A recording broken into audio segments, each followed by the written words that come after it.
Welcome back to Just 2 Minutes, Just a Mishnah. This is Mishnah, so the Nishmas, Fredelei Basrachan, the Schos of Eli Ritzchak Ben Gila, and the Frost, Tzir Basirvish, the Fush Lemos, from Sachas Bavakam, Paraktas, Mishnah Yod, Mishnah Yod Aleph, Harmil of Noi, Karnam Iatonana, Mishali, Imes Yeroshanu.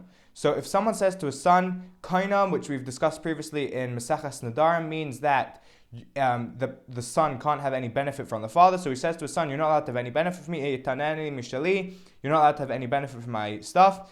In Meis Yeroshenu, so once the father dies, the son is allowed to get his Yerusha, to get his inheritance. But if the father says, you can't have any benefit from me in my life and death, in Meis Yeroshenu,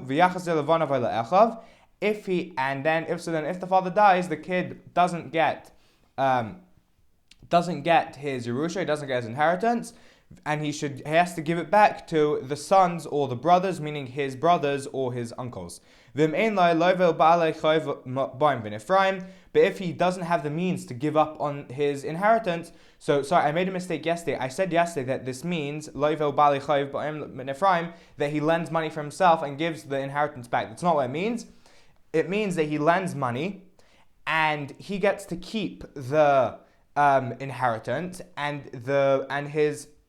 he lends money and he lets the people who he lent the money from, they can come and take the inheritance, because even though he's not allowed to have any benefit from the inheritance, he is still technically allowed to accept it, just he's not getting any benefit from it because he's not keeping it. Mishnah Yud Alpha guys, if someone steals from a convert, v'nishbalayin, he swears to them they didn't do it, but mason, and the convert dies. So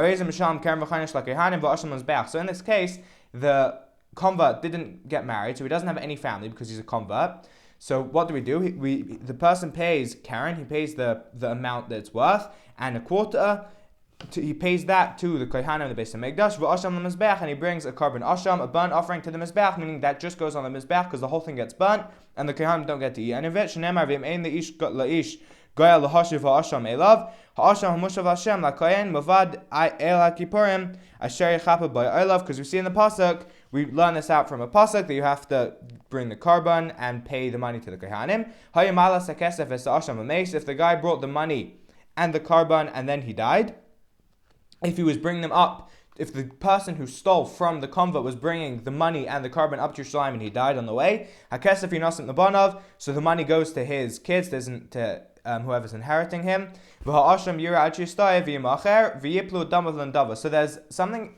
We're going to run into this quite a lot once we start talking more about korbanos. Yira ad she'istoi, which means that if for some reason we can't bring up this carbon, like in this case, we put it in the field basically and let it run around until it injures itself, so that once it's injured, we can't use it as a carbon, and then after that we sell it, and with the money, and then that money from the sale goes to the nadava, which is the pot basically in the Beis HaMikdash, which they use to buy korbanos, and those are these mishnayos.